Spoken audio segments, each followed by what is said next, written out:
4장 18절로 30절까지 말씀.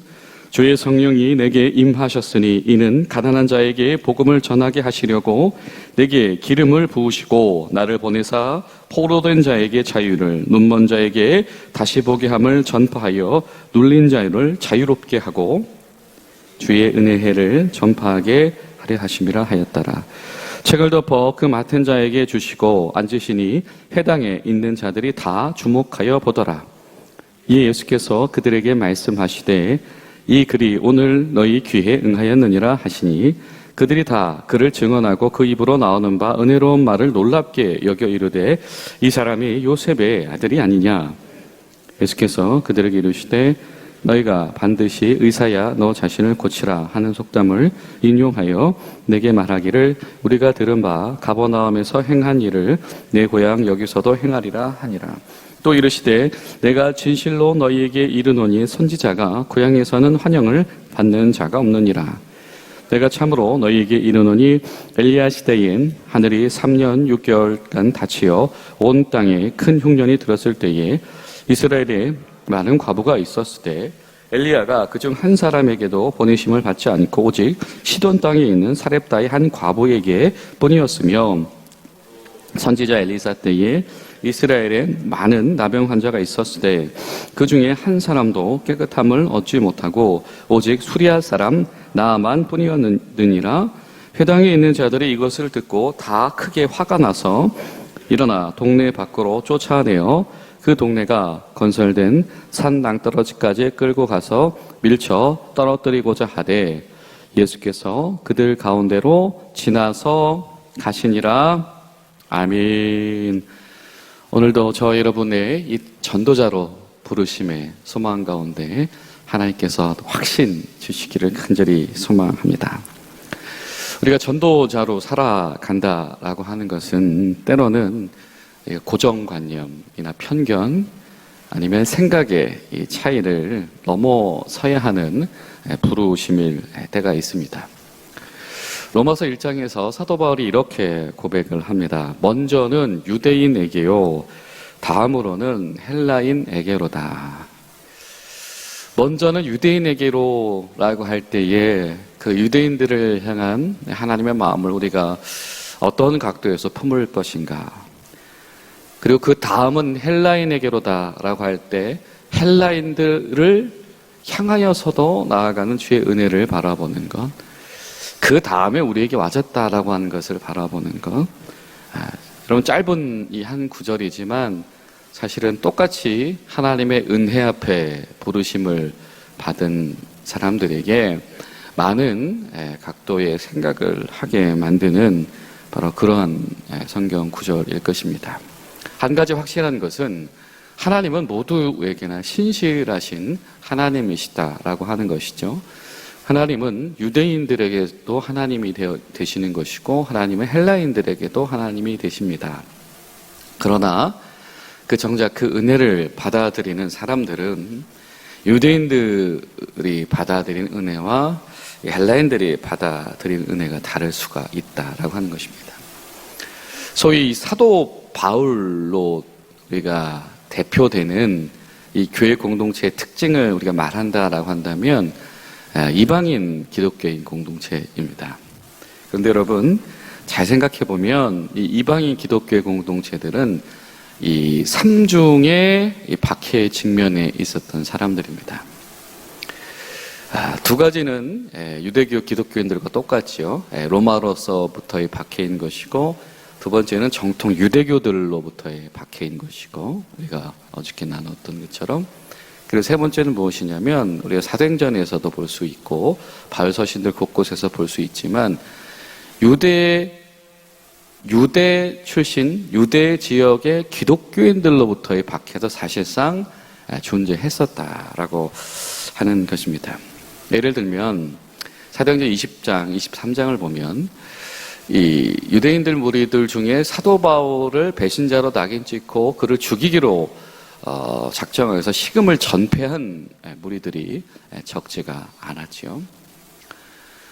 그 때로는 우리가 사도행전 15장에서도 그렇지만 사도행전 21장을 보면 예루살렘 교회가 이 사도 바울과 그의 동역자들에게 강력히 요구하는 요구사항이 있습니다. 그것이 무엇입니까?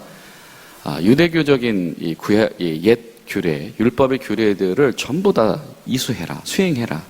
그렇지 않으면 교회 공동체로 우리가 받아들일 수 없다. 사실 이 1세대 기독교인들 가운데에서도 자체적인 뭔가의 이 내면적인 이 모순들이 분명히 존재했다라고 하는 것입니다.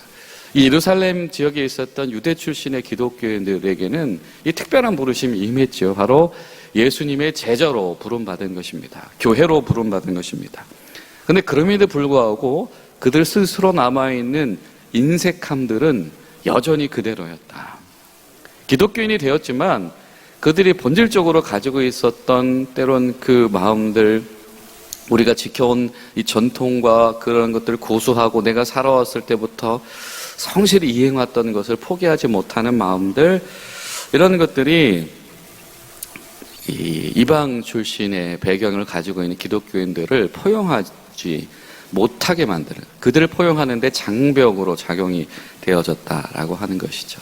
사실은 실상 제자들, 초대교회 성도들 스스로도 판단할 수 없는, 측량할 수 없는 하나님의 지혜, 사람의 지혜보다 앞서신 하나님의 지혜로 이 세상을 향하는 이 하나님의 제자 공동체로 부름을 받았던 것인데, 그럼에도 불구하고 그 지혜 깊이가 앞서지를 못한다라고 하는 것이죠. 여러분 잘 생각해 보면 사도 바울이 굉장히 이 서신들 가운데 심혈을 기울이는 부분들이 한 가지가 있습니다.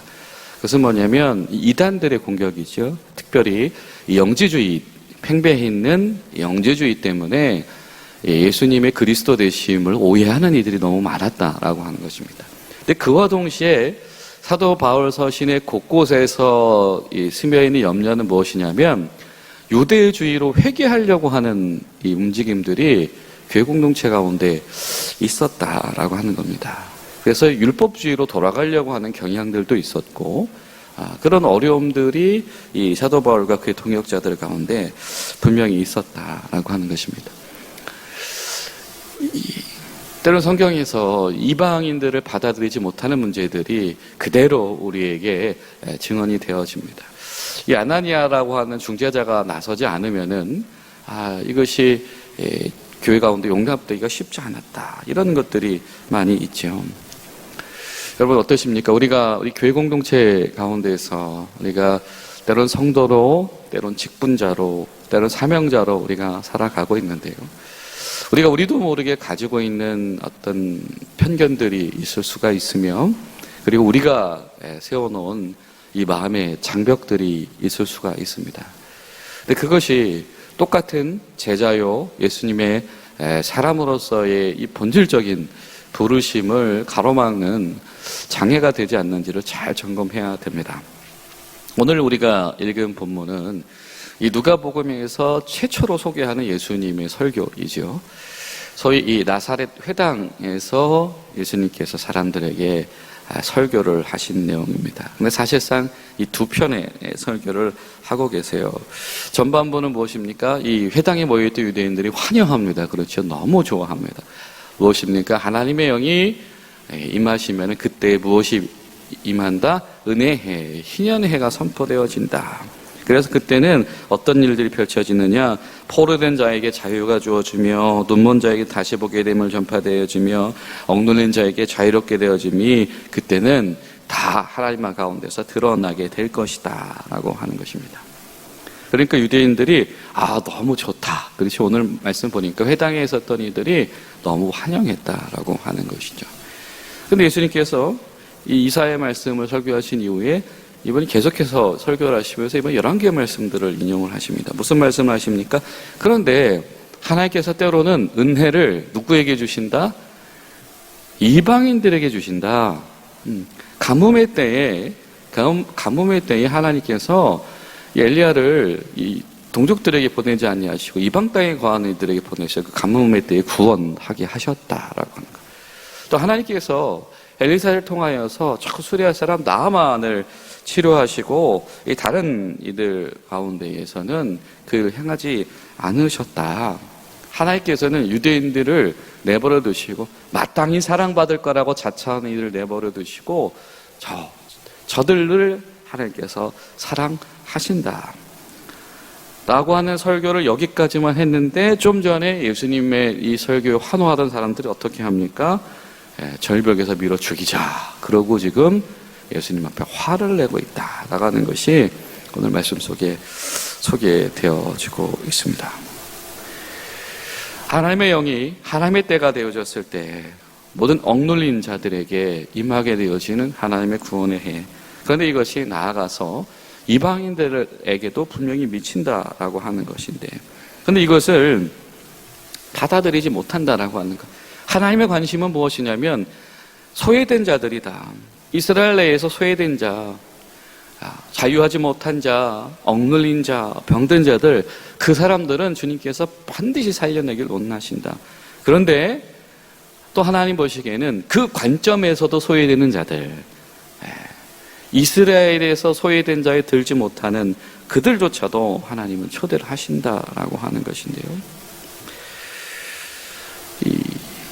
그런데 이 초대교회 공동체들조차도 이 예수님이 전하신 이 메시지를 사실은 받아들이는 것을 너무 힘겨워했다라고 하는 것입니다. 그만큼 우리들 마음 속에, 또 우리들 문화 속에, 또 우리의 어떤 뿌리 속에 각인되어져 있는 이 마음의 벽이라고 하는 것이 때로는 얼마나 견고한가라고 하는 겁니다. 이 누가복음의 속편인 이 사도행전을 봐도요, 베드로조차도 사실은 그것을 잘 못하잖아요. 그렇죠? 예루살렘에서 유다인들 중심으로 복음을 전하다가 이 사도행전 10장을 가면 겨우 성령의 지시로 인하여서 겨우겨우 고넬료를 찾아가서 이 복음을 전하게 되어집니다. 베드로가 그 마음속에 여러 가지 이 조건들이 있어요. 그가 이런 표현을 씁니다. 유대인들과 교제하고 사귀는 것은 우리의 규례에 맞지 않지 않습니까? 라고 하는 것이죠. 근데 오늘 본문 속에서 예수님 분명히 이렇게 말을 합니다. 주의 성령이 내게 임하신다라고 한다면 모든 이들에게 하나님의 구원이 임하게 될 것이다. 여러분, 때로는 예수님께서는 12명의 제자들을 지역에 보내셔서 전도하게도 하셨고요.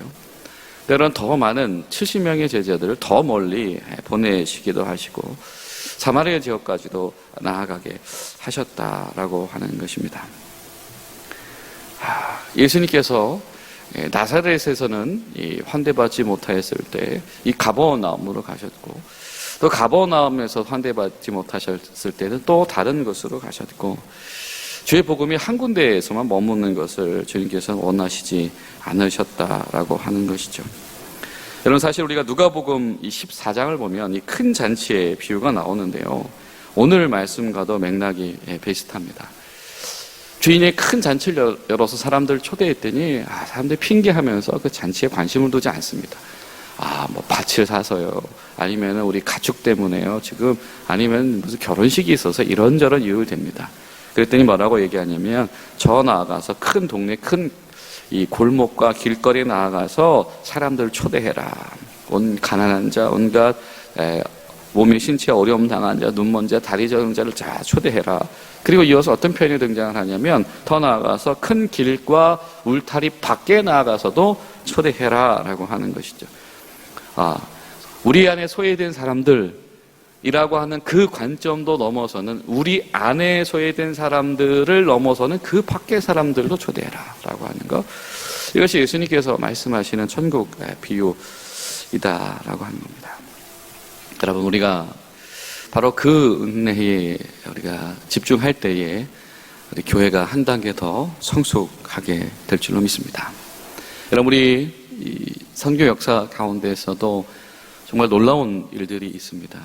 예를 들면 한국의 사도 바울이라고 불리는 이 김창식 목사님 같은 경우에도 소위 마부 출신이었죠.